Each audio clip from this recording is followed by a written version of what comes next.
tarde a todos. Meu nome é Marco Ackermann e eu vou, junto com meu colega Renato Giacomini, moderar ou mediar essa sessão, né, que nada mais vai ser do que uma conversa, né, eu espero bastante informal, né, e próxima, com o Bezaliel Botelho, vice-presidente da Bosch América Latina. O currículo dele já foi introduzido no painel, mas nunca é demais colocar novamente a trajetória dele para vocês se aproximarem mais, um pouco mais da trajetória de sucesso dele. O Bezaliel é graduado em Engenharia Eletrônica e Telecomunicações pela Universidade de Karlsruhe, na Alemanha. Possui MBA em Administração Internacional de Negócios pela Universidade Estadual de São Paulo. Ele ingressou no Grupo Bosch no Brasil em 1985 e, desde então, atuou em diferentes áreas de engenharia, desenvolvimento de produto e vendas técnicas. Na Bosch, assumiu a posição de diretor da divisão Gasoline Systems, a vice-presidência da mesa divisão de negócios e a vice-presidência executiva da Robert Bosch América Latina. Desde outubro de 2011, é o presidente da Robert Bosch América Latina. Bezaliel, agradeço muito a sua presença, né? É realmente uma grande honra para nós recebê-lo aqui. Tá? Muito obrigado por aceitar o nosso convite. Tá? Gostaria de dar boas-vindas também aos debatedores, né? Tem alguns professores sentados aqui. Estou vendo o professor Mauro Souza, do Departamento de Engenharia Mecânica, estou vendo o Plínio Tomás Aquino, da Ciência e Computação, né?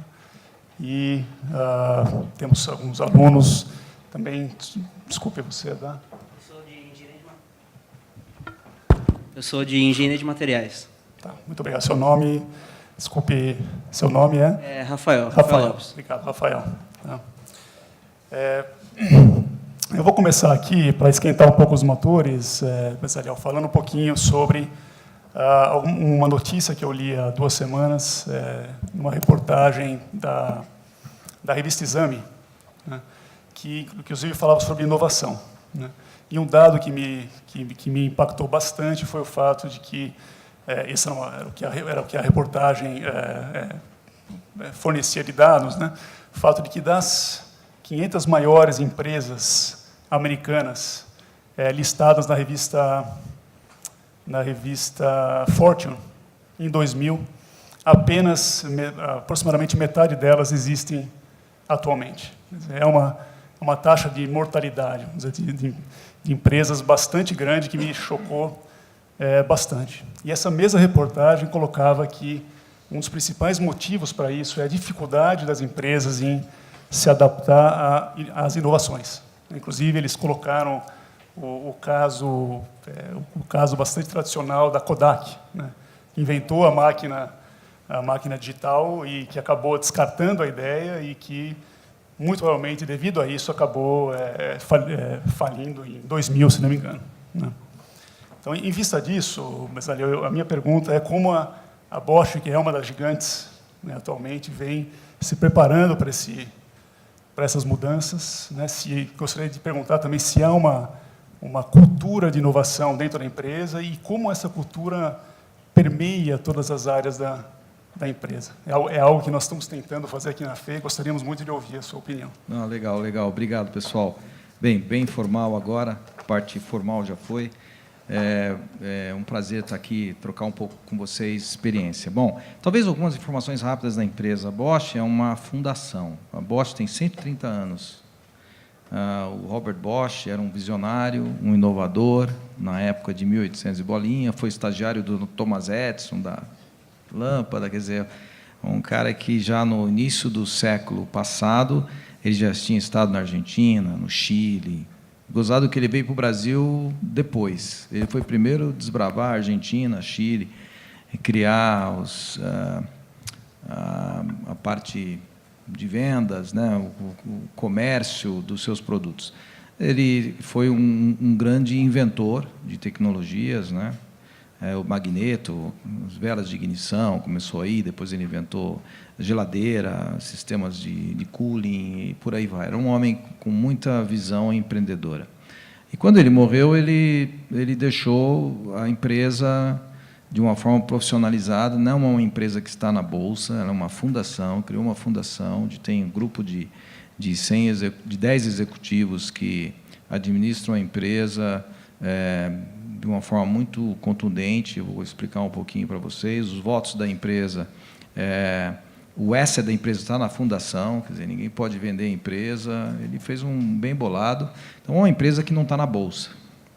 E eu, quando eu entrei na Bosch, em 85, tal, eu achava aquilo lá, uma empresa, parecia que não sabe, aquele navio que... E falava mesmo, um navio tão grande que, para movimentar, não é tão simples. Então, a agilidade nunca era o tema da empresa. E eu me lembro que eu tive alguns conflitos com isso.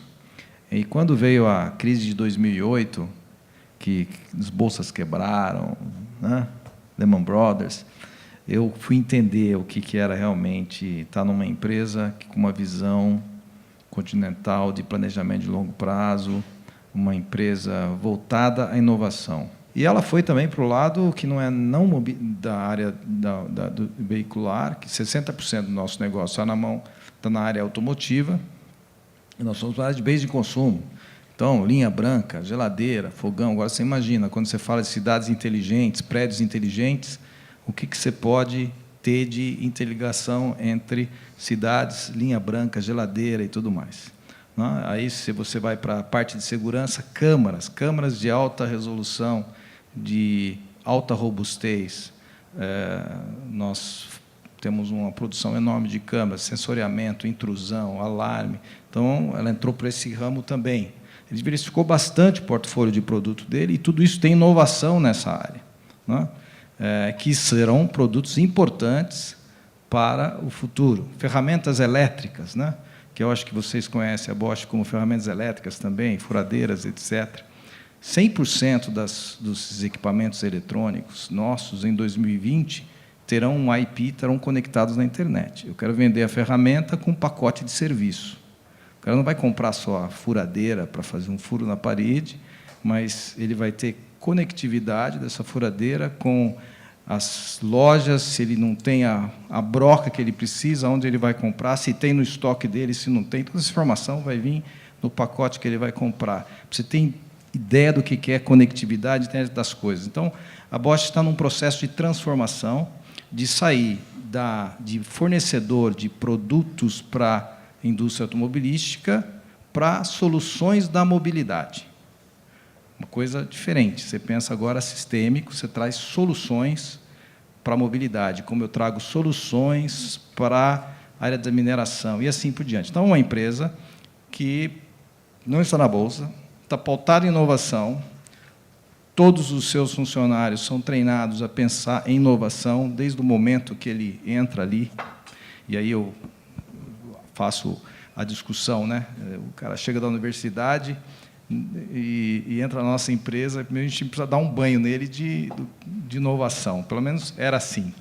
Eu tenho certeza que a FEI está mudando isso, porque o que eu tenho visto aqui, a FEI está realmente fazendo, primeiro, que os docentes sejam grandes empreendedores, inovadores, e tragam esse DNA para os alunos. Então, inovação, para nós, é o propulsor do sucesso do futuro. Ok. Muito obrigado. Antes de abrir a palavra, eu queria tocar num outro assunto que eu acho que é bastante importante, principalmente para nós aqui. É sobre a Bosch e a América Latina, mais especificamente sobre a Bosch e o Brasil. Eu estava conversando com o Bezaliel no intervalo, comentei com ele de alguns alunos nossos que acabam indo trabalhar no exterior. Então, teve alunos nossos de mestrado, bolsistas, que, em um certo momento, falaram, olha, desculpa, mas apareceu uma oportunidade e eu estou saindo, estou indo embora.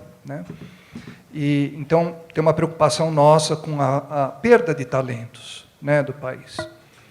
E, por outro lado, a Bosch já trabalhou no Brasil, desenvolvendo coisas importantes aqui.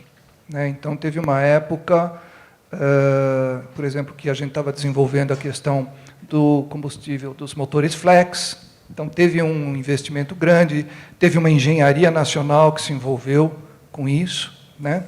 E outros exemplos de outras coisas que foram desenvolvidas aqui.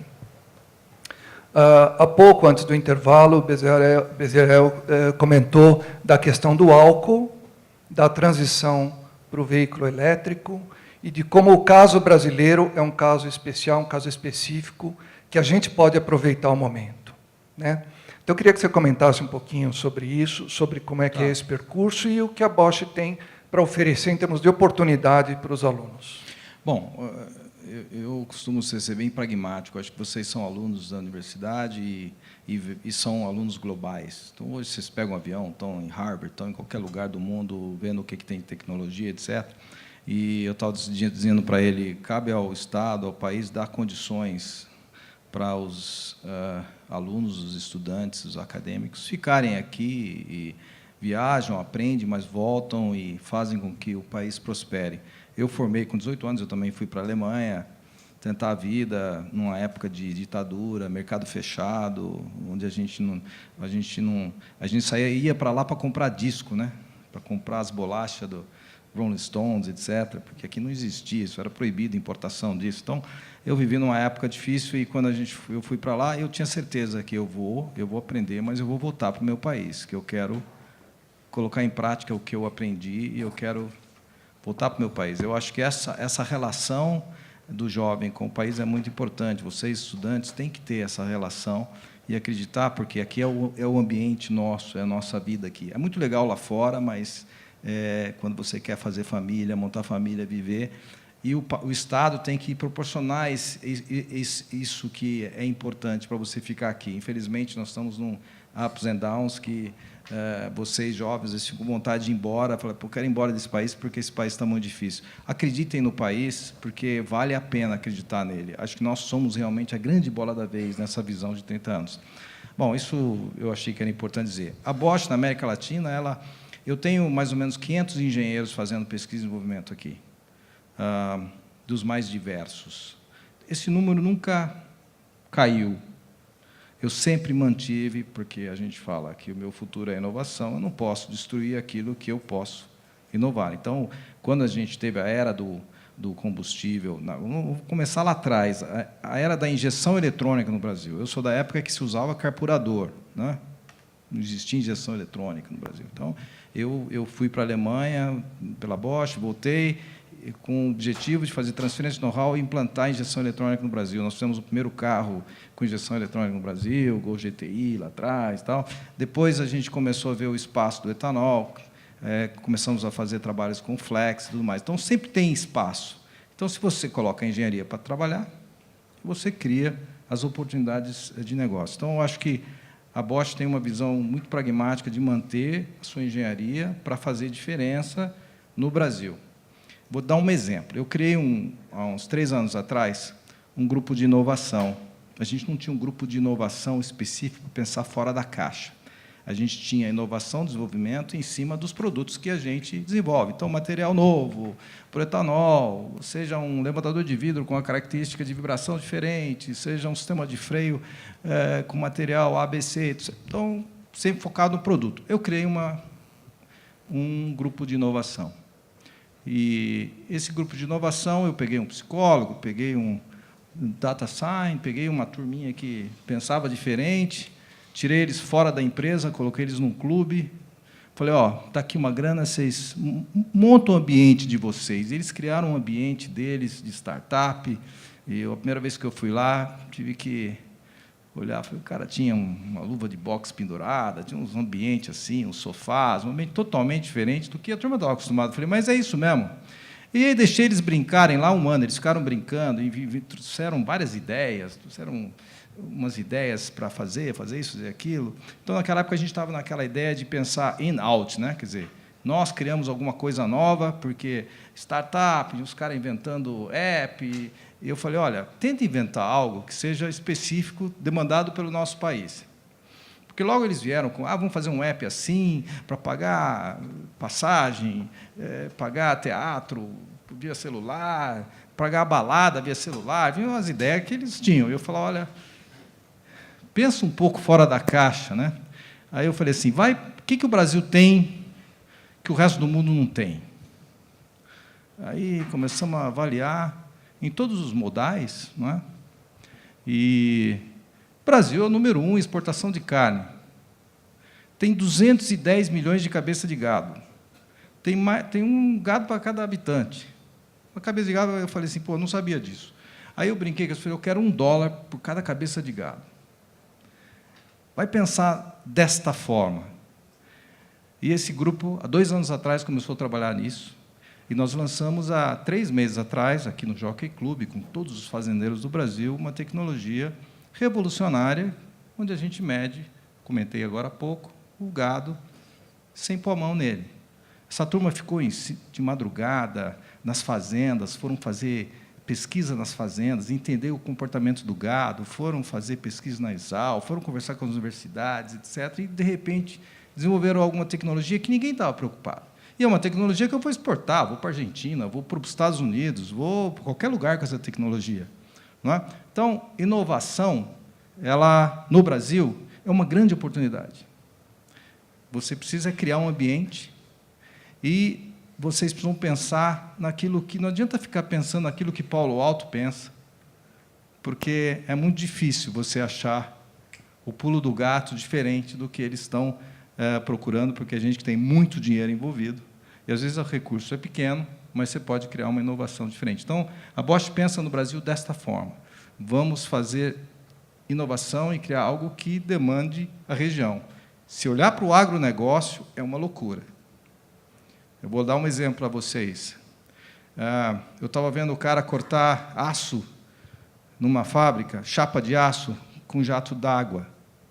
Com laser eu já tinha visto, mas com jato d'água. Eu estava cortando com uma puta precisão, pouca água, corte super... Falei assim, pô, eu quero cortar cana com esse jato d'água. Porque o Brasil tem cana pra caramba. Você vai ver a colheita de cana, a forma como se corta a cana. Pô, eu vou cortar com jato d'água. Põe a molecada para pensar como fazer isso. Entendeu? Então, ideias assim a gente tem buscado no Brasil. Ok. Queria passar a palavra agora para os alunos. Saliel, aproveitando o gancho, né, o secretário Meireles ele disse aqui na abertura desse evento uma coisa muito interessante, né, que a revolução partirá de centros capazes de suportar a inovação. E aí, como você comentou, né, a história do asset do Brasil, que tem o etanol. Então, como é que seria o perfil, né? Como é que a gente identifica esses centros capazes de suportar a inovação? E como é que a indústria e a academia podem contribuir para desenvolver esse perfil, né? No etanol, no questão do etanol, nós temos várias excelências, ilhas de excelências que atuaram primeiro no etanol em si, melhorar a eficiência do plantio da cana, colheitadeira e tudo mais. Isso aí tem uma tecnologia desenvolvida aqui. Depois, a segunda geração de etanol, a eficiência do plantio. Depois você vai para a tecnologia em si, dos motores. Então, existe essa excelência. O que nós estamos faltando aqui é uma política de Estado, no caso do etanol. Para dizer assim, bom, política matriz energética do Brasil vai ser essa. E não ficar falando pré-sal, vamos investir no pré-sal, tirar petróleo a 7.000 metros de profundidade. Para quem que vai ser esse petróleo daqui 10, 20 anos? Qual que é a matriz brasileira? Política de Estado é assim, ó, eu, a partir de 2023, não vou mais investir em energia nuclear. A Alemanha fez isso, política de Estado, certo? Não vai ter mais energia nuclear. Por quê? Por uma situação de risco que aconteceu em Fukushima. Pô, numa Alemanha que depende enormemente da energia nuclear, mas eu não quero ter mais na minha região, ponto. Então, política de Estado falta no Brasil, para fazer uma política energética e dizer para onde vai o país, para, então, o usineiro saber se ele vai investir na tecnologia da sua usina, se ele vai aumentar a capacidade, política de combustível tem que vir com uma política de Estado, porque se o petróleo cai o preço, o etanol cai o preço também, para que ele vai produzir etanol? Ele não vai ter retorno. Então, Isso, o Brasil é meio casa de mãe Joana, assim, né? Nesse sentido. Cada um faz o que quer e a gente fica tentando buscar as oportunidades. Então, falta política de Estado. Bezaliel, eu tenho aqui uma pergunta de um aluno que acho que é bastante aderente ao tema que nós estamos tratando, especificamente ao tema anterior, né? É a pergunta do Samuel Tozeto, do curso de Automação e Controle. Ele escreve o seguinte: tenho percebido que a maior parte dos empregos em engenharia são mais para a administração da engenharia, montagem, logística, suporte, do que propriamente para a criação. Existe espaço para inovação disruptiva e criação de novos produtos no Brasil? Quem que é o autor da pergunta? Só para... Uma excelente pergunta. Como é que é o seu nome? Samuel. Então,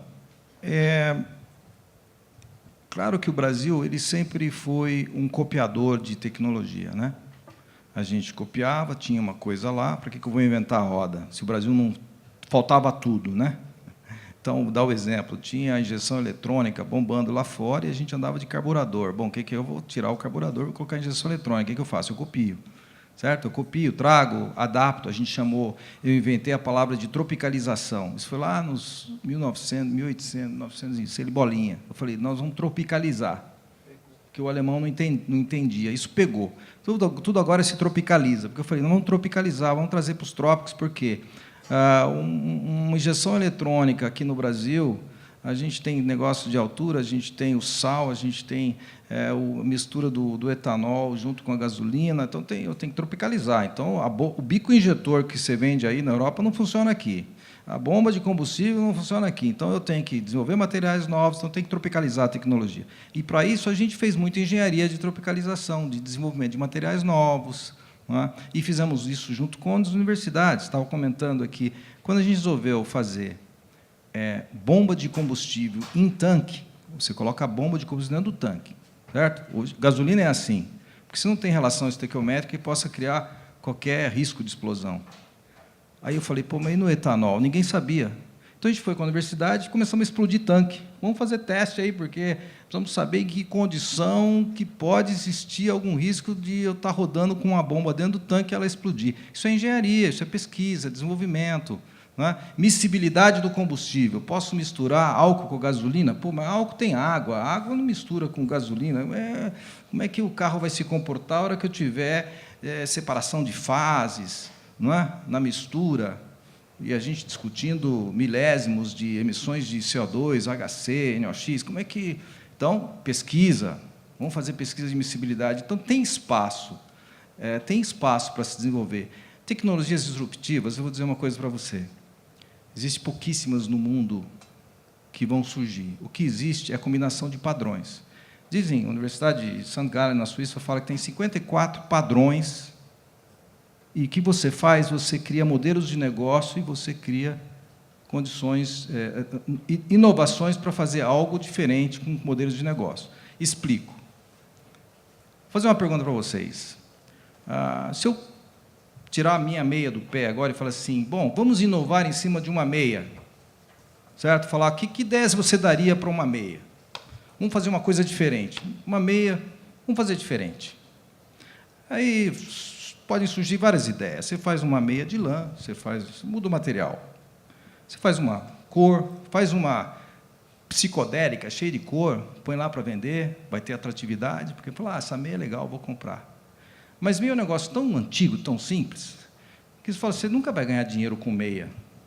Você já saiu da sua casa para ir comprar uma meia? Eu vou no shopping hoje passear que eu preciso comprar meia. Aí um suíço descobriu isso e falou assim, pô, eu vou criar um modelo de negócio. Ele fez uma pesquisa e falou assim, olha, eu levo 3 vezes ao ano meia preta para você, na sua casa. Você paga 100 euros por ano, e você não precisa se preocupar mais com meia. Porque ele descobriu que a maioria dos executivos que mais perde é meia. Então, ele fica desesperado, aí o que faz? Ele fica esperando ganhar. Então, o cara criou um modelo de negócio para vender meia.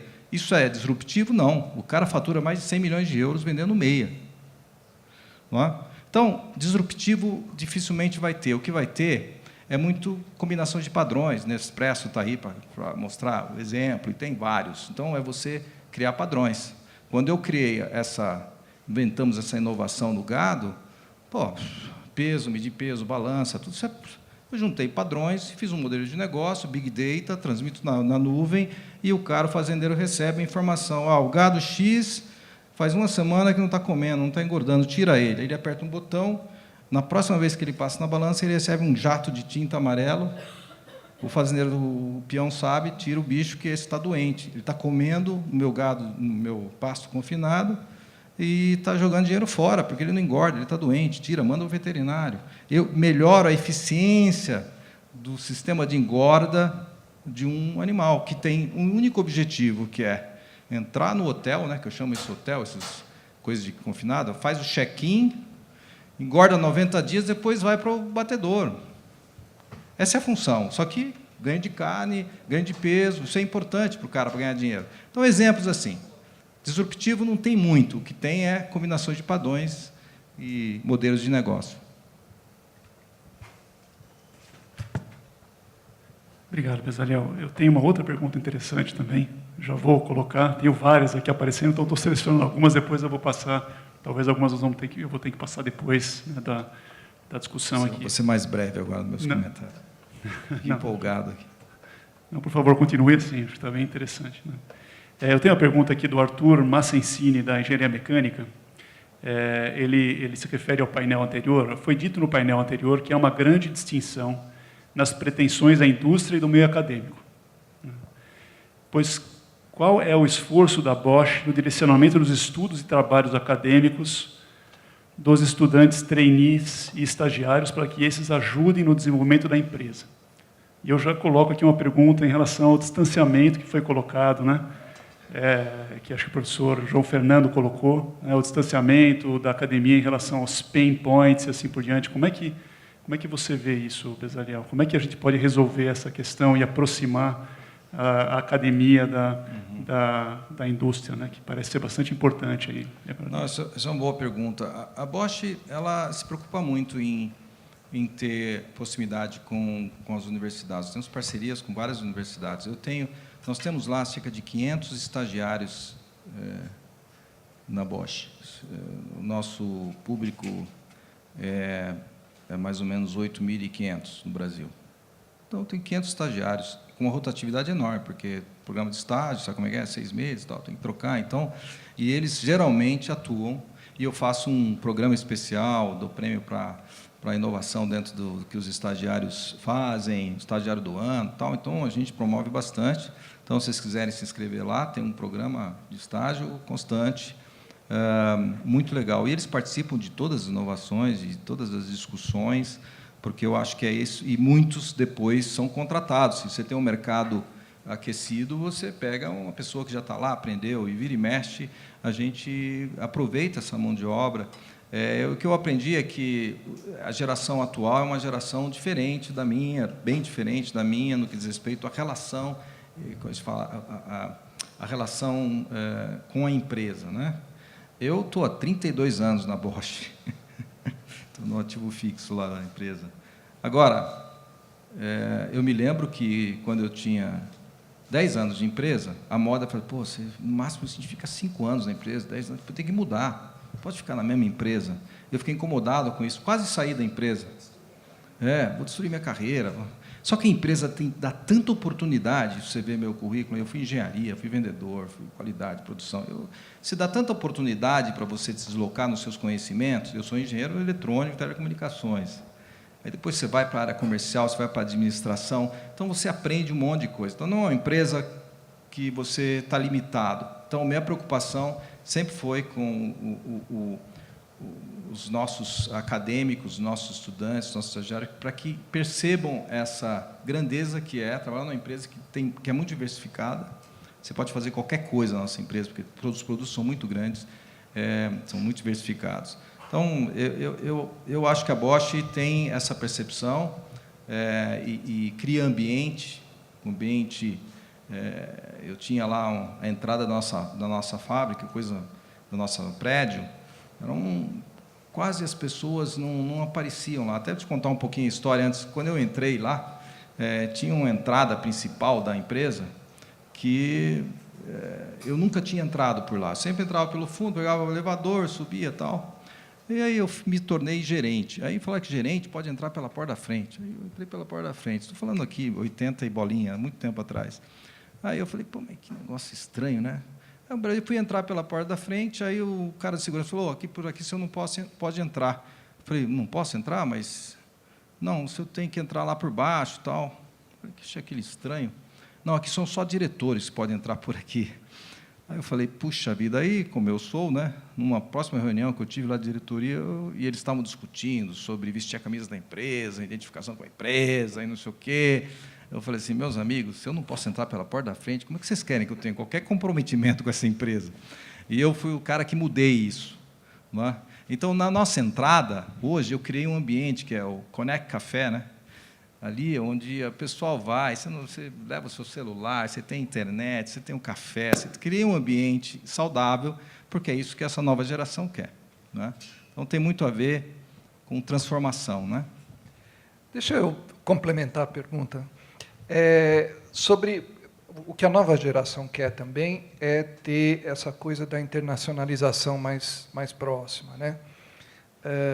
Ou seja, conviver com engenheiros que venham do exterior, trabalhar na equipe e ter a oportunidade também de circular internacionalmente para poder conhecer outros países, outras equipes e a empresa mais profundamente. Existe algum programa, existe alguma iniciativa? Muito legal essa pergunta. Eu tenho mais ou menos 120 brasileiros fora. Na China, qualquer lugar do mundo tem expatriados. A gente faz muito disso, muito disso. Engenheiro, para mim, é pérola. Então, quando eu tenho uma crise, a primeira coisa que eu faço, eu converso com meus colegas do mundo e falo assim, cara, eu tenho 2 engenheiros aqui e eu preciso colocar eles nos próximos 3 anos em algum lugar. Não, traz para cá. Então, a gente faz muito intercâmbio, direto. Eu tenho diretores que estão tomando conta de negócios na China. Não é só engenheiro, é gente altamente qualificada, porque o brasileiro é muito bem quisto lá. Ele é um cara trabalhador, ele é dedicado, gosta de aprender, então, gosta de desafio. Então, eles são muito requisitados. Eu tenho que ficar segurando, porque o cara bate, surgiu uma oportunidade para ir para não sei aonde. Eu falei, cara, espera aí, vamos planejar isso aí? Não, mas é para ir para daqui 2 meses. Então, ó, eu tenho que segurar, porque senão turma, ainda mais numa situação que a gente está, todo mundo quer ficar aí fora, né?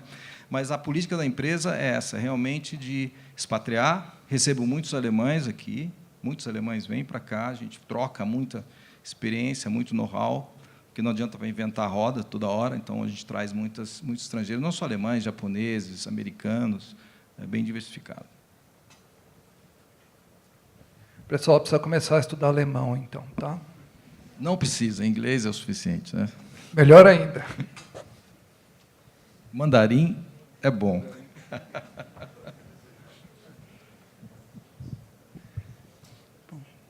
Bezalel, eu queria voltar um pouquinho na questão do FlexFuel, do fio que você inclusive trabalhou, certo? Eu queria que se você pudesse contar um pouco dessa experiência, que foi uma experiência importante para o Brasil, né, o desenvolvimento dessa tecnologia, como o Renato já colocou, e, em vista disso, né, colocar alguma coisa em relação ao futuro. Quer dizer, como é que o álcool entra nisso? Como é que é o processo de eletrificação com os híbridos, o álcool com o híbrido? Qual é a sua visão em relação a isso para o Brasil? Não vou contar a história disso, porque tem por escrito, tem muito material aí que vocês podem ler, se quiserem entender um pouquinho a história do etanol, como que o carro a álcool e tudo mais. Mas o detalhezinho do flex, não é? Que a gente falou um pouquinho de dores aqui, né? Dores da sociedade, isso foi mais ou menos assim. Eu tinha voltado da Alemanha e eu tinha aprendido uma tecnologia nova de injeção eletrônica, que é closed loop, ou seja, com sensor de oxigênio, você alimenta totalmente o sistema eletrônico e corrige todas as imperfeições de injeção de combustível. Coisa que hoje é nada especial, mas naquela época era o pulo do gato. Então, eu trouxe essa tecnologia e a gente estava começando a colocar... A primeira injeção eletrônica brasileira ela era open loop, ou seja, você tinha que imaginar todas as condições que poderiam existir na dirigibilidade de um veículo, colocar isso num substrato, mandar para a Alemanha, eles tinham que fazer um substrato especial, mandava para cá, uma logística enorme para você poder colocar um medidor de vazão de ar. É um potenciômetro, que media a vazão de ar do motor e, com isso, você dosava o combustível. Então, coisa meio louca. Naquela época, eu trouxe, então, essa tecnologia. E eu lembro que eu tinha aprendido que esse troço aprende 25% para baixo e para cima. Então, se a mistura fica rica, ela pode variar, 25% a sonda consegue captar essa informação. E aí tinha um sensor também de etanol que estava sendo desenvolvido nos Estados Unidos.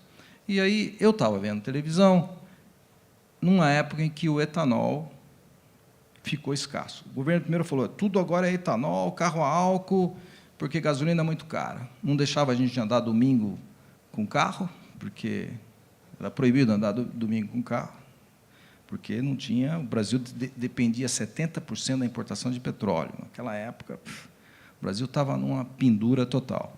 Então, criaram o carro a álcool, e aí eu vi o motorista de táxi pondo fogo no carro a álcool dele lá em Brasília. Reportagem daquela época, acho que era Globo, tal, aquele agito, protesto dos taxistas, porque o cara acreditou no governo, comprou um carro a álcool financiado, e não podia trabalhar, porque não tinha combustível para abastecer, porque os usineiros resolveram exportar açúcar em vez de fazer etanol, porque o açúcar para exportação estava muito mais vantajoso economicamente. E aí, nessa dor, que eu me lembrei desse negócio, falei, pô, mas se a gente colocar uma sonda, um oxigênio e tentar conseguir fazer um aprendizado, eu conseguiria misturar álcool com gasolina. Foi aí que começou a brincadeira. Logo depois, o governo colocou 25% de álcool na gasolina, que também foi uma novidade que a gente teve, que nos ajudou a comprovar o flex. Então, uma necessidade, uma dor, criou essa ideia do flex. Mas a gente desenvolveu isso em 91, 92, nós lançamos o primeiro carro multiponto, ou seja, uma válvula de injeção por cilindro, com sistema close loop, a álcool, puramente a álcool, então eu consegui proteger todos os bicos, as bombas, os materiais molhados, que a gente chama, com material nobre, etc. Tinha muito problema de corrosão e erosão. Corrosão, de erosão, combustível que a gente tinha no mercado, e tem até hoje, era mais não podia nem chamar de combustível, porque o cara põe álcool aqui, leva com o tanque para lá, e chega lá na praia, ele quando o tanque está vazio, ele lava com água, com sal, para tirar o álcool, aí põe gasolina. Você não tem ideia do que acontece no processo de transporte naquela época, nesse Brasil afora. Então, o combustível sempre foi um problema. Aí a gente teve que proteger com tecnologia tudo isso. E aí nós tentamos colocar o flex no mercado, isso em 92. Nenhuma montadora quis. Nenhum usineiro achava que eu era louco, que eu ia tirar o etanol do mercado. Ele entendia que isso ia piorar para o etanol. Eu tive várias discussões com a Única, com o pessoal naquela época. E demorou 10 anos para se tornar realidade a necessidade de voltar, de que o etanol, de repente, era mais barato, a gasolina estava num preço mais caro, e aí uma canetada do governo em jogar o IPI do carro etanol igual ao carro gasolina, resolveu a questão. Podia ter feito isso lá atrás. Aí a montadora resolveu fazer motor. Ela não percebia a vantagem que ela tinha, porque ela tinha uma logística só, ela fazia um motor, tanto faz, gasolina ou álcool, tudo, ela melhorava em todos os custos dela. Mas, para fazer caber isso na cabeça deles, na época, demorou bastante. Então, é um exemplo de que, muitas vezes, o governo ajuda, mas, às vezes, atrapalha. E, às vezes, falta visão também das pessoas, né, numa solução tecnológica. Coisas do passado que eu acredito que hoje não é mais o tema. E, para o futuro, como é que vai ficar o etanol e o... Então, eu tenho uma visão meio pragmática. Eu até comentei que o CO2 é o drive de todo o tema do carro elétrico. Realmente, na Europa, não tinha outro caminho, a direção é o carro elétrico, e a grande questão é de onde vem a energia. Essa é a grande discussão. A eólica, onde nós vamos investir para ter energia. E também o processo de carregar, descarregar. O João falou hoje, cada vez está evoluindo mais a tecnologia das baterias de lítio-íon sólido. A gente tem alguns desenvolvimentos nos Estados Unidos para isso, onde aumenta a autonomia, né, diminui o risco de explosão e todo o processo de reação química que tem uma bateria. Essa evolução está acontecendo e vai acontecer, e o carro vai ser cada vez mais elétrico, ninguém tem dúvida disso, porque esse bonde já começou a andar e ninguém segura mais esse bonde. Agora, estão preocupados como é que eu administro o meu investimento, porque um carro elétrico, ele tem uma bateria, tem um motor elétrico, tem uma eletrônica de alta tensão, não é? De alta energia, né, de potência, e o motor a combustão, ele tem 1.400 peças. Normalmente, o motor a combustão tem 1.400 peças, as mais diversas. Imagina a indústria que está por trás de 1.400 peças, para produzir indústria de autopeça, para fazer tudo que você possa imaginar. O motor é extremamente complexo, né? Muita engenharia. Um motor elétrico, ele vai para 200 peças. Então, você não precisa mais de uma indústria que você tem para fazer 1.400 peças. Então, é uma tecnologia disruptiva mesmo para a indústria de autopeças, da indústria que faz veículo. A própria montadora sabe que ela não vai mais fazer o motor, então ela tem que... A bateria tem também coisa de 100 peças, né? E a bateria é um troço que ainda está em processo de desenvolvimento, né? Muda o conceito do carro, etc., mas esse é o caminho que vai. Nós, Brasil, não precisamos fazer esse passo tão rápido. Então, essa é a discussão que eu falo. Eu acho que o motor híbrido, e aí eu acho que uma FEI podia, junto com as outras universidades, desenvolver um excelente motor híbrido, 48 volts, por exemplo, que você tem uma bateria menor, né? Você melhora na eficiência dos consumidores, na parte de cooling, na parte de todos os acessórios que o veículo usa. Em vez de você trabalhar com 12 volts, você trabalhar com 48 volts, melhora a eficiência. E você tem um motor a combustão que pode andar com flex, alimentando essa bateria. Então, você usa um motor elétrico para fazer propulsão, principalmente quando você anda em cidades, não é? Então, você vai trabalhar com emissão baixa no escapamento.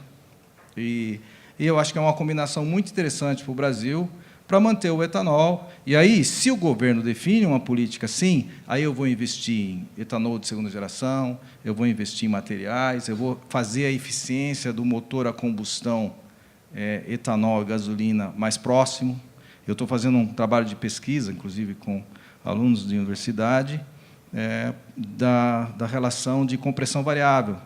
Fazer uma compressão variável, porque se tiver uma compressão variável, eu consigo trazer próximo gasolina e etanol na eficiência. Hoje você sabe que 30%, quando você vai lá na bomba, você fala, se o preço está 30% do etanol, um pouquinho menos, aí vale a pena abastecer, senão eu abasteço gasolina. Essa relação eu criei lá atrás, criamos até uma rodinha, que, na época, estou falando dos anos 2003, 2004, somente para orientar o consumidor, que ele não sabia quando é que eu abasteço um carro com gasolina, que preço, tal. Então, eu criei uma rodinha que o cara olhava lá, quando for 30%, você está empatando. Depende de como você dirige também, né? Agora, era muito mais gostoso andar com etanol, porque tinha mais potência, acelerava, tinha mais torque, era mais divertido. Então, tanto que a Stock Car foi para etanol depois. Aí. São nuances da tecnologia que eu estou contando para vocês. Então, acho que esse é um tema que a gente precisa se preocupar lá na frente, para não deixar essa tecnologia do etanol ir embora. E conectado com isso, em que medida o governo vai precisar entrar para garantir essa transição mais gradual, vamos dizer assim, utilizando essa tecnologia brasileira? Então, nós estamos agora discutindo a Rota 2030, não sei se vocês têm acompanhado, que é uma nova política automotiva, numa visão até 2030. Eu estou lá, nosso grupo está participando dessa discussão, essa discussão que eu estou tendo com vocês aqui, tenho com o governo. A dificuldade é achar parceiros para discutir política de Estado. Você acha muito parceiros para discutir ter essa discussão no terceiro, quarto escalão, não é? Seja no Ministério da Indústria e Comércio, seja no Ministério de Ciência e Tecnologia, que é muito importante para essa questão, e Ministério da Energia. Essa Rota 2030 vai dar esse norte, que vamos fazer eficiência energética, vamos usar o etanol, eu posso fazer uma relação de vantagem, de benefícios tecnológicos em função de investimento local para as montadoras, se ela fizer um motor híbrido, por exemplo, e esse benefício é muito menor se ela fizer um motor elétrico. Porque o motor elétrico ele vem importado e não tem o que fazer. E vocês sabem como é medido essa eficiência energética, é pela frota da montadora. Então, se a montadora faz 300 mil carros, né, e se ela coloca lá 50 mil elétrico, ela ganha uma vantagem enorme, não é? no seu IPI, e com isso para ele é mais interessante eu importar. O que a indústria brasileira ganha? Nada com isso. Não é? É um modelo semelhante ao Inovar Alto que vocês estão planejando? Não, o Inovar Alto ele colocou lá os 30 pontos percentuais de proteção e fez com que montadoras novas viessem, né?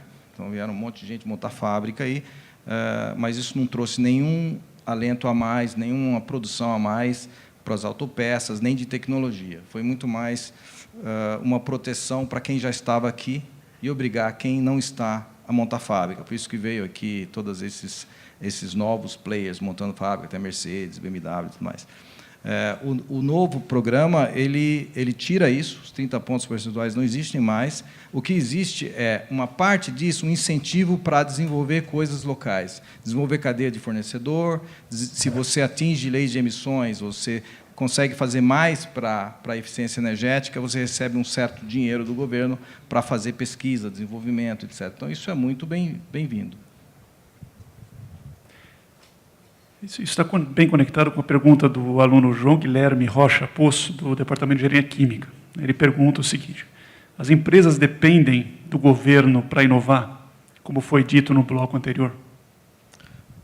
Não, eu acho que não, tanto que a Bosch nunca dependeu do governo para inovar. Isso tem muito a ver com o tamanho da empresa, é claro, com a condição da empresa. Eu não vou aqui me comparar com uma empresa global como a nossa, que está aqui no país há muitos anos, com uma empresa brasileira pequena, que precisa de ajuda do governo em outros aspectos. Não é? Para inovar, a inovação não é só produto, é processo. É fazer de forma diferente, com melhor retorno. E isso, tudo que a gente faz é possível. Então, não depende do governo. Essa experiência a gente tem tido na empresa. O mindset da inovação é mais importante do que recurso. Porque, se você tiver uma melhoria, um processo bom, você arruma recurso para fazer. Não é? Então, eu não vejo como sendo algo que depende do governo. É claro que, se o governo tem programas de inovação e a Lei do Bem criou uma série de possibilidades de inovação, a Inova Talentos, a Inova Empresa, Inova Energia, foram programas que davam algum alento às empresas. E eu, para dar um exemplo, eu peguei carona em uma que era voltado à indústria, e era um modelo muito bacana, que inclusive vai ser usado no futuro para todos os fornecedores. Explico, é simples, é um modelo tripartite. O governo foi lá e falou assim: você escolhe fornecedores, eu escolhi 25 fornecedores da minha cadeia, que eram fornecedores que eu acreditava que iriam sobreviver à crise, fornecedores que eu preciso e que estavam em situações difíceis.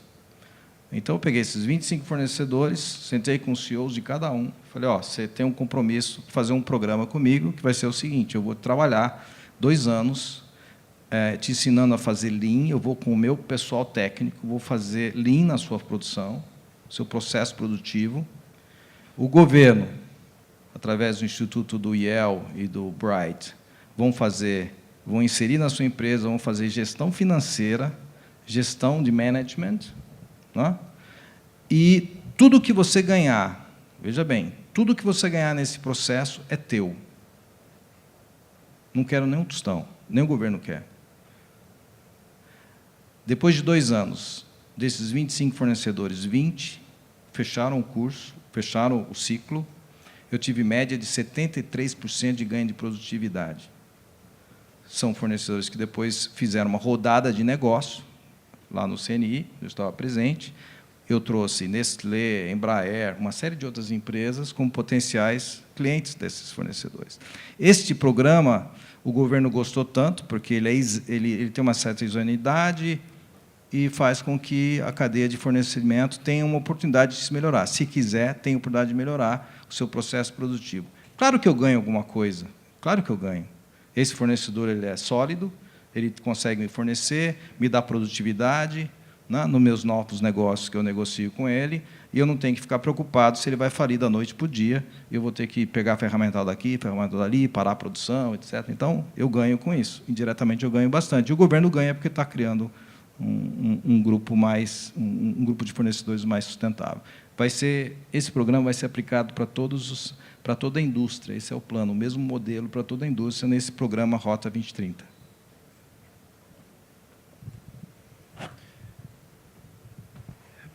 Talvez, olhando agora um pouquinho para o aluno que nos assiste aqui, né, eu acho que eles gostariam de saber um pouco qual seria um conselho seu para eles no futuro. Quer dizer, como é que eles devem se preparar, né, o que é importante. Eu tenho uma pergunta aqui do Samuel Tozeto, de novo, né, sobre isso, que eu gostaria de ler também. Qual conselho o senhor daria para a nossa geração? Focar no aprendizado técnico e acadêmico dentro da faculdade, ou tentar projetos em paralelo, empresa júnior, iniciar em startup, marketing, relacionamento, etc. O que é mais bem visto no mercado? Ele coloca a pergunta dessa maneira. Pergunta muito bem colocada, difícil de responder, mas eu vou dar a minha visão. Eu acho que vocês estão numa universidade, e pelo que eu conheço a FEI, ela está tão preocupada quanto você nessa nova geração do futuro. E ela, pelo que eu vi aqui também, que eu tenho visto a FEI, ela dá essa oportunidade de você empreender, de você se preparar para o futuro, não só tecnologicamente falando, mas com oportunidades das mais diversas. Eu estou muito bem impressionado com o que a FEI me apresentou, o que está fazendo aqui. Então, eu acho que você está na universidade certa para se preparar para o que vem pela frente. Não é? Depende muito mais de você. Você como pessoa, como indivíduo, o seu interesse de aproveitar essa oportunidade, não é? E tirar o melhor proveito possível disso. Não é? Eu acho que, se eu for te dar uma preocupação que eu tenho com a nova geração, tenho com meus filhos, etc., é muito mais a questão dos valores. A questão dos valores e a questão da ética. Eu acho que a geração brasileira, principalmente a geração atual, ela perdeu um pouquinho desses valores, até porque eles tiveram uma péssima escola, não é? No que diz respeito a valores e ética. E nós estamos vendo o que está acontecendo aí. A gente está muito preocupado com a nova geração, como é que eles estão enxergando isso. E a gente pode enxergar realmente como um copo vazio ou como um copo meio cheio. Aqui, realmente, é a minha preocupação, é o que eu falo na minha empresa constantemente. Os valores precisam ser resgatados, né? E a ética precisa ser resgatada de uma forma muito mais contundente no Brasil. Acreditem, problemas de valores e de ética existem no mundo inteiro.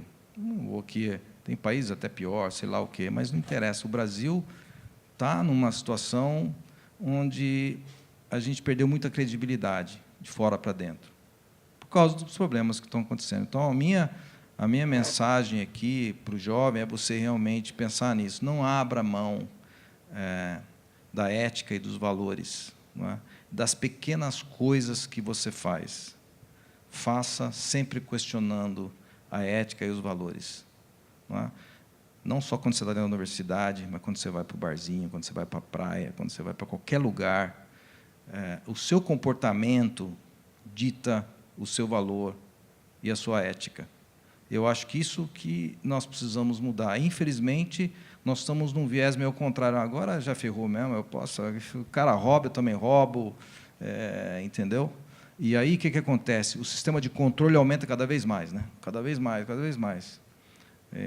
O número de leis aumenta cada vez mais. Punição, punição, punição. Isso também, nos Estados Unidos, você sabe como é que é nos Estados Unidos, o número de leis é muito menor, todo mundo, na maioria, claro que tem as exceções, tem a minoria, não vou dizer, mas segue padrões éticos e valores que são importantes para uma sociedade. Isso talvez seria o que eu poderia dizer, assim, porque o resto, acho que vocês estão numa universidade de ponta brasileira, que faz diferença em qualquer ramo que atua.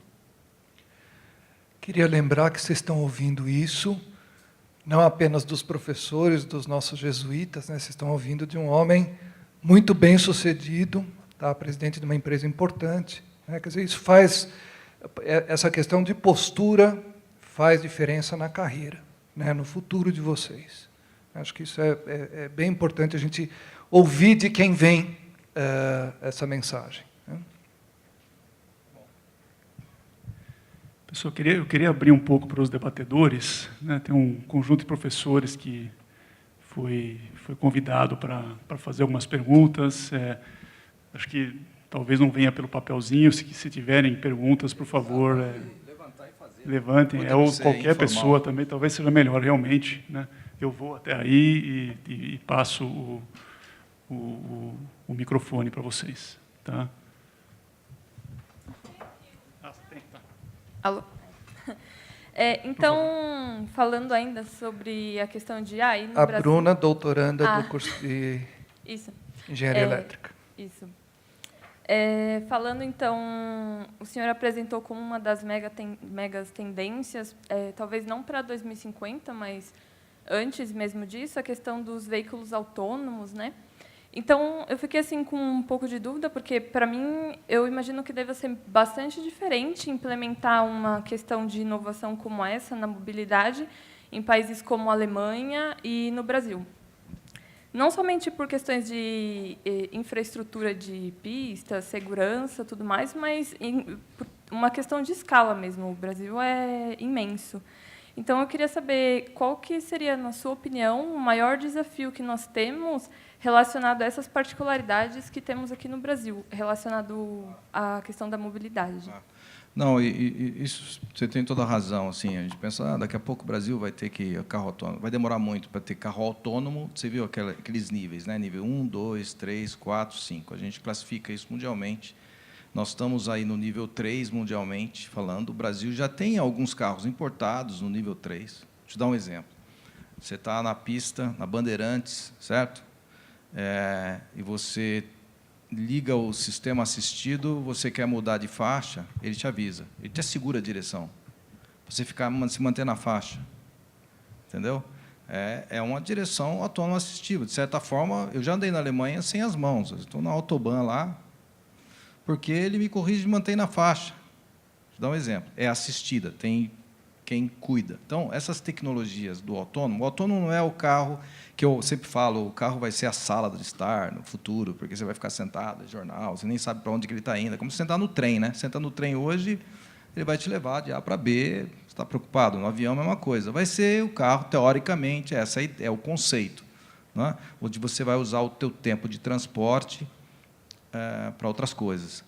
Eu acho que o nível 3 ele vai chegar no Brasil, já tem vários exemplos, vai chegar no Brasil, o negócio do estacionar, você parar o carro no shopping, certo? E pelo seu celular mandar ele estacionar, ele vai estacionar, ele vai entrar, vai estacionar. Na hora que você sair, você pede, ele sai.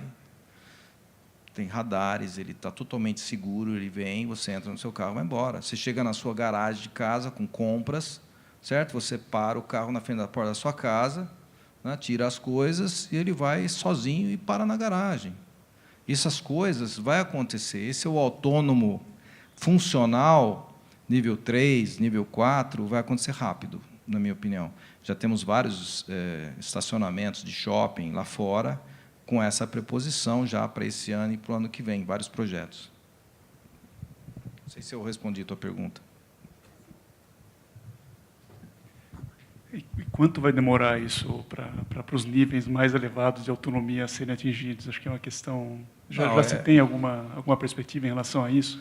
Difícil dizer, viu? Difícil dizer. Assim, são nichos, sabe? Não fica pensando que isso aí vai ser acesso. São nichos, são experimentais, são testes ali. Aqui no Brasil vão ser nichos mesmo. Como é na Europa também, são nichos. Não é disruptiva essa tecnologia. Agora, existem, pela velocidade que as coisas estão acontecendo, depende de legislação, cada país tem a sua legislação.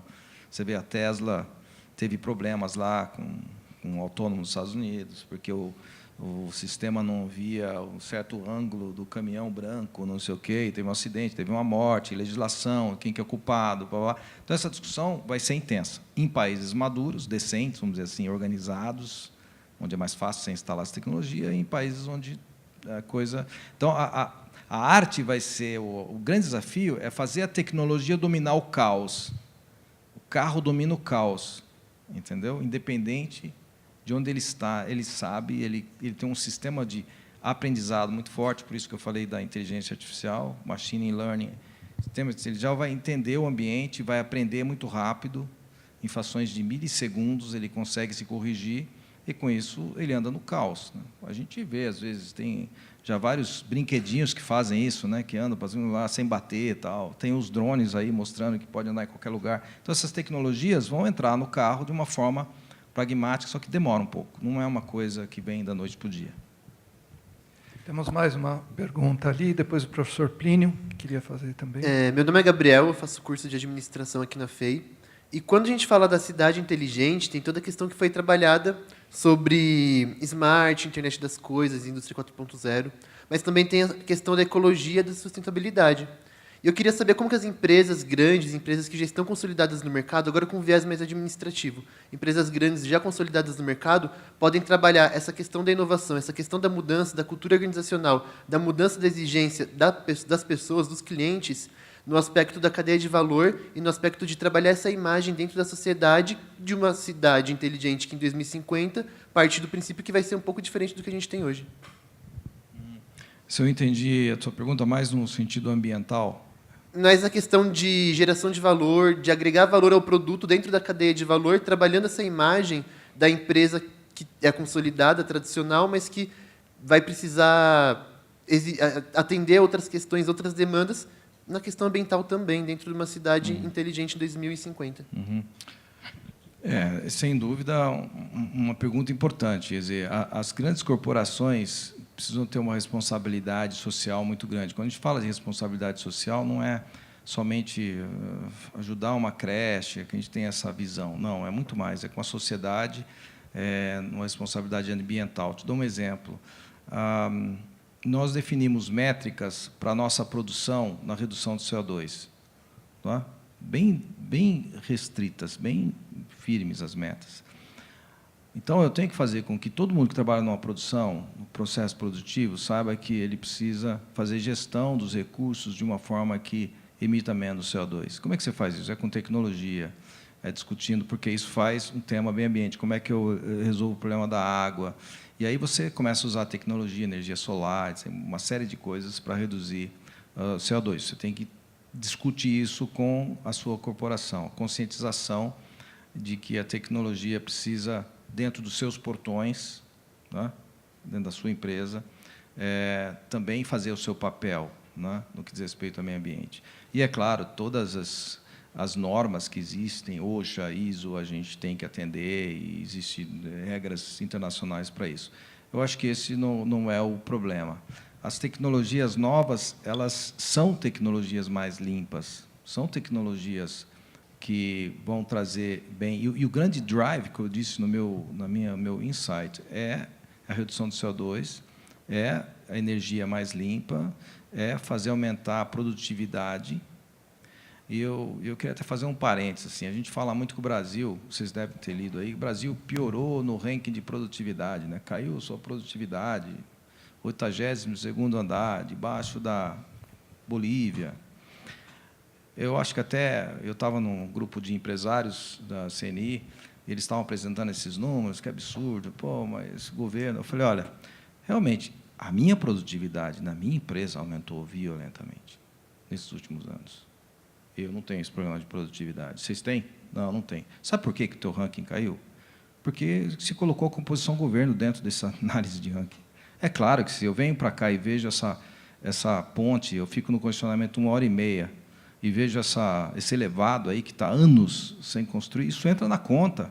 Que é investimento, produtividade é investimento, retorno entra na conta. Se você tem o rodoanel que não ficou pronto, entra na conta. Se o governo faz 3 anos que está com toda a infraestrutura parada, entra na conta. É claro que vai cair, nem precisa fazer pesquisa. Eu sei que eu estou péssimo na produtividade quando entra a conta do governo. Agora, a iniciativa privada, ela está muito... Ela é questão de sobrevivência, não é uma questão. É questão de sobrevivência, ela atua na produtividade. E na responsabilidade social, isso é um must para qualquer empresa hoje que queira se dar bem, porque a sociedade está atenta. A sociedade está atenta se essa empresa tem responsabilidade social pelaquilo que ela faz, mesmo que ela faça novas tecnologias. Não sei se respondeu. Obrigado.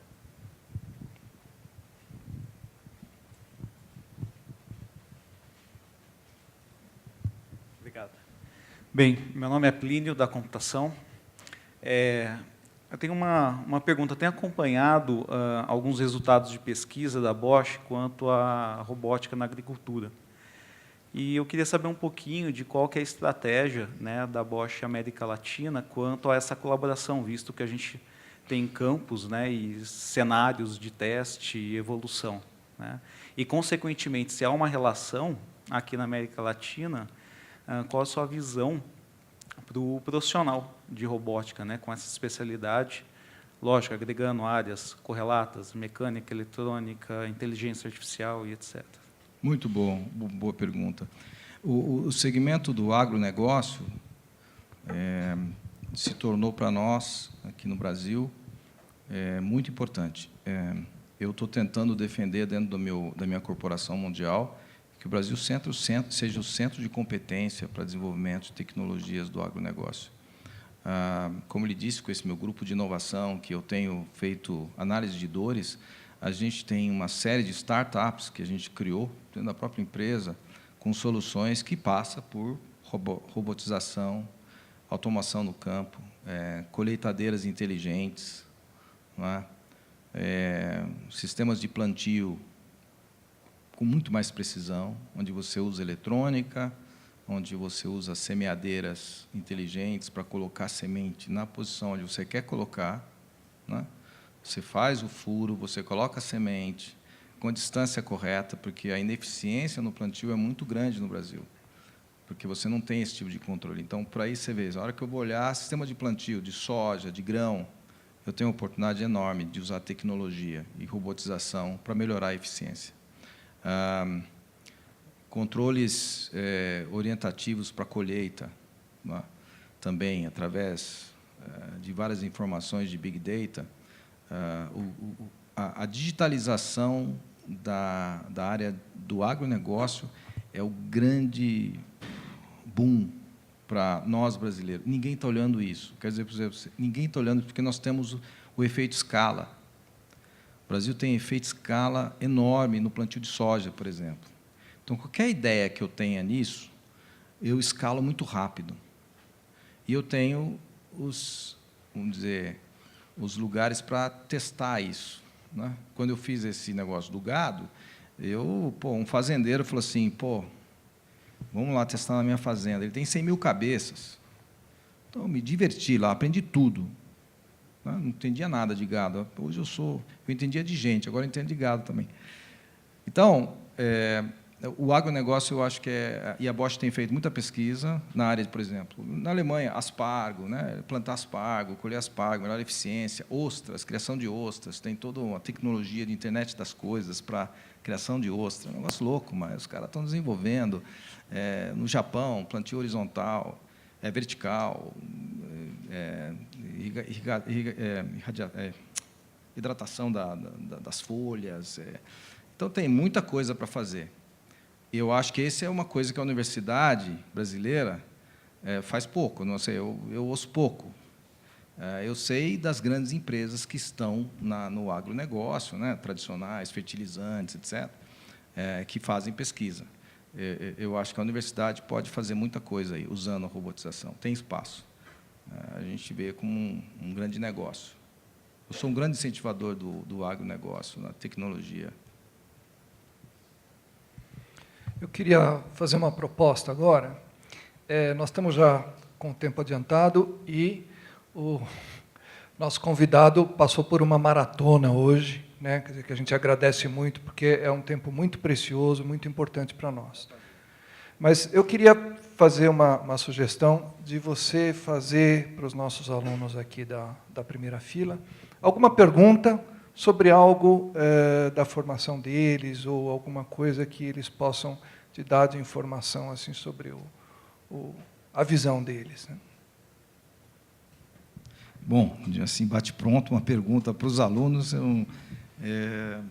Pelo que eu ouço da FEI, vai ser difícil achar alguma coisa que eu já não tenha recebido de feedback. Assim.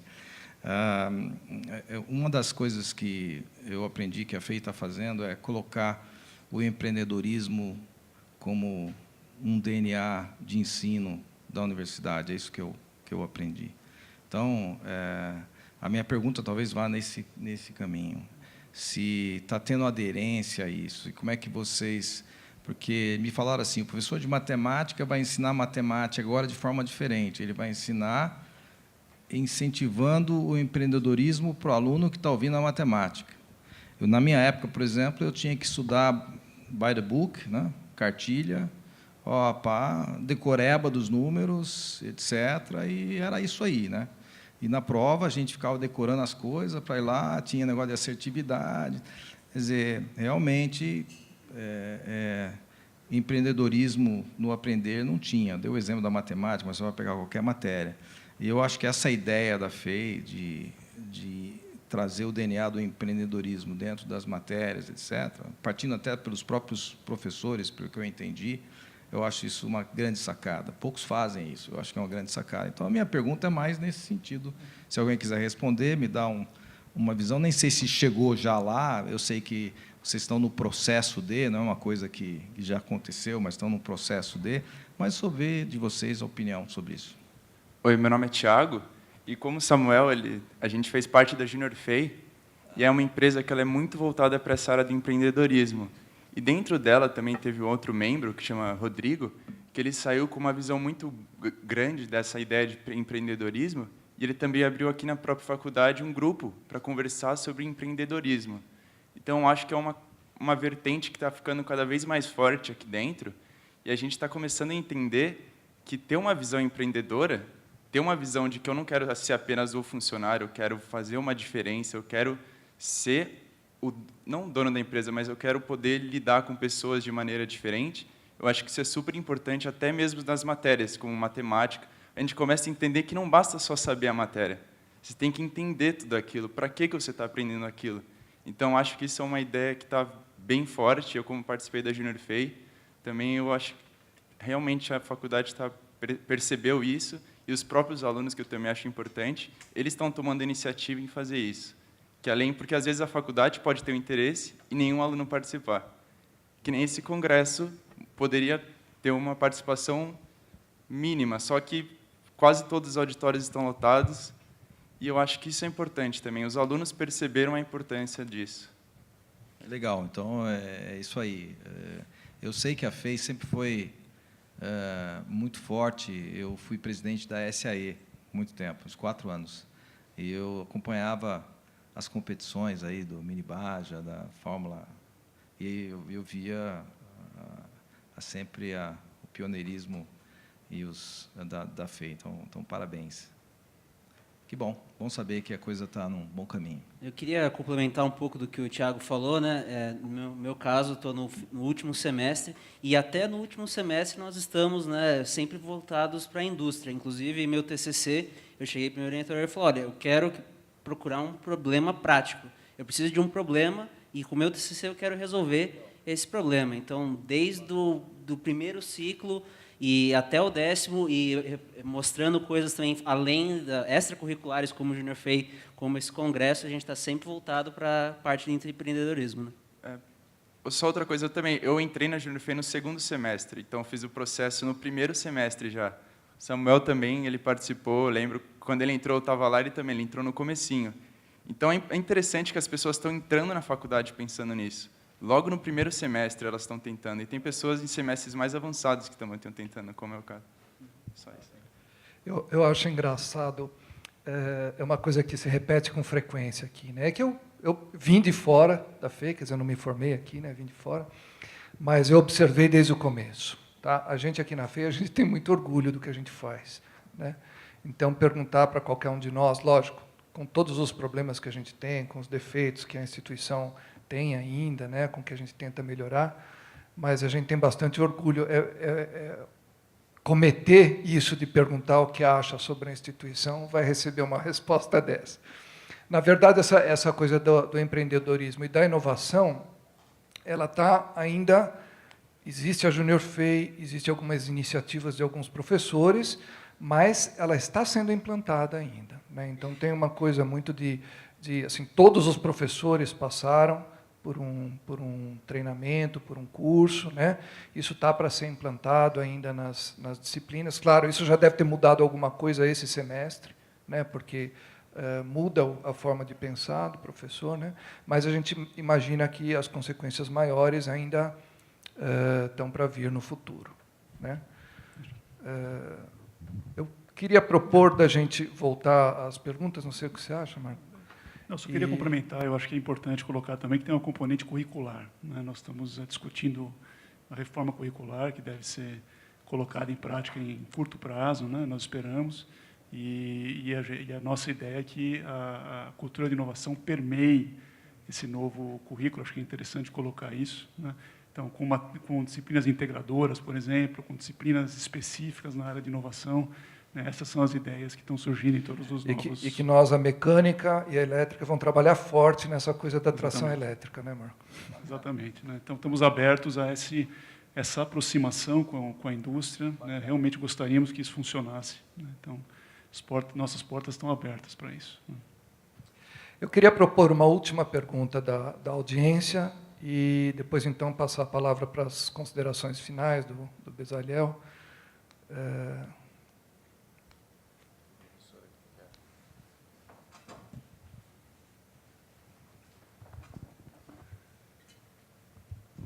Boa tarde, meu nome é Mauro, eu sou do Departamento de Engenharia Mecânica, e uma das disciplinas que eu oriento é a questão do planejamento e orientação de carreira.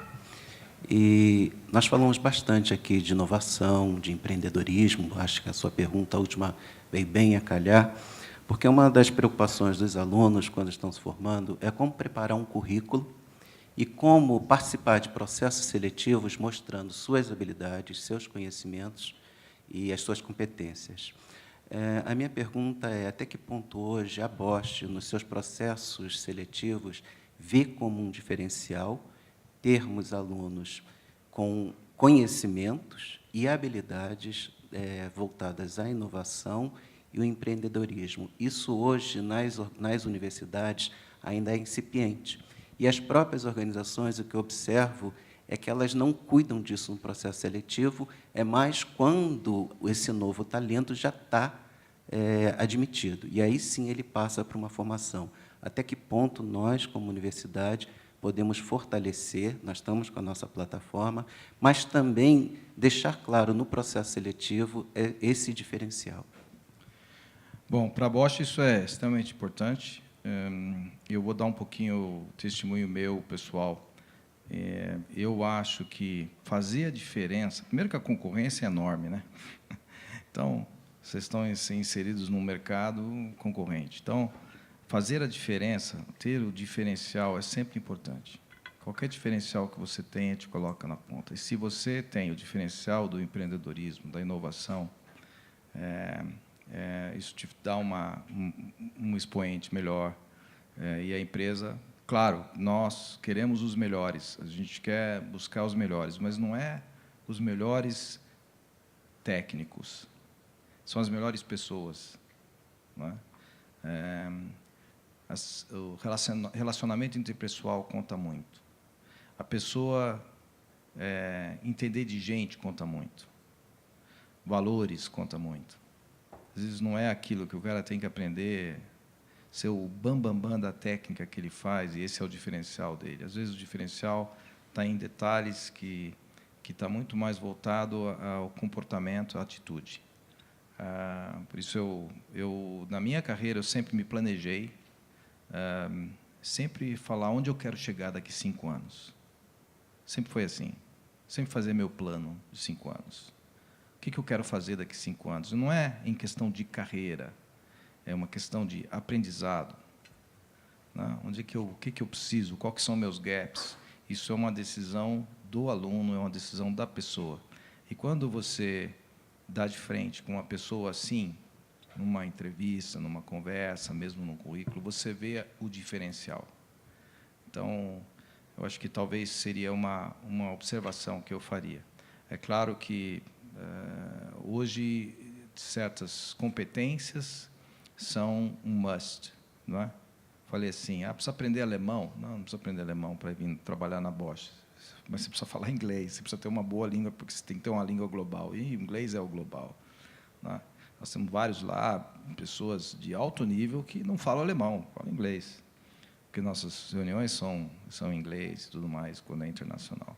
Agora, aí você fala, pô, o cara chega, fala mandarim, porque ele, por si só, resolveu tirar um ano sabático e ir para a China, e ficou lá estudando mandarim, entendendo o mundo chinês, e voltou e depois fez a universidade, terminou a universidade, ele tem um diferencial. Na Alemanha, isso é um diferencial que se faz muito. Os alunos, eles fazem um curso aqui, depois eles vão para outras universidades, fazem um curso aqui. Essa inserção no mundo global, no ensino, também tem um peso importante. Então, eu acho que essa é a preocupação do jovem, das novas gerações, né? Entender de machine learning. Né? Vai ser um diferencial. User experience, entender sobre user experience vai ser um diferencial. Né? Data science. Então, são coisas que talvez a universidade dá, algumas dão, mas, às vezes, está como matéria, mas a pessoa não incorpora esse conhecimento dentro de si para fazer o diferencial dele no futuro. Então, assim, concordo plenamente que é importante para o currículo ter esses diferenciais.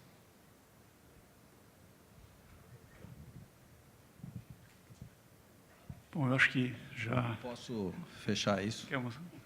Claro. Você quer Tem mais claro, pergunta? Não, pode não, fazer. acho que seriam para as considerações finais mesmo. Considerações Eu queria finais. só fazer um agradecimento. Tá? Eu acho que é um momento importante. A sua presença aqui é uma doação, tá? Que vai ser um marco na vida de muitas pessoas aqui, os alunos. Queria agradecer imensamente, agradecer também a todos que participaram, e aí sim passar a palavra final para você. Não, eu que agradeço. Para mim é um grande privilégio estar aqui com vocês, é uma grande honra vocês terem me convidado. Para mim, realmente, fico feliz, muito feliz. E, para finalizar, eu vou fazer uma piadinha, pode? Não, é que ontem eu falei para o meu filho, ele é publicitário, eu falei assim, eu estou indo lá na FEI falar sobre visão 25... FEI? Ah, FEI e tal. Mas você não estudou na FEI? Não, não estudei na FEI, mas me convidaram, eles estão num programa lá, não sei. Aí, como ele é publicitário, ele me mandou hoje um torpedo, falou assim, pai, fala o seguinte, fiz feio e fiz bonito. Então, esse fica aí como slogan para vocês. Publicitário tem que inventar, né?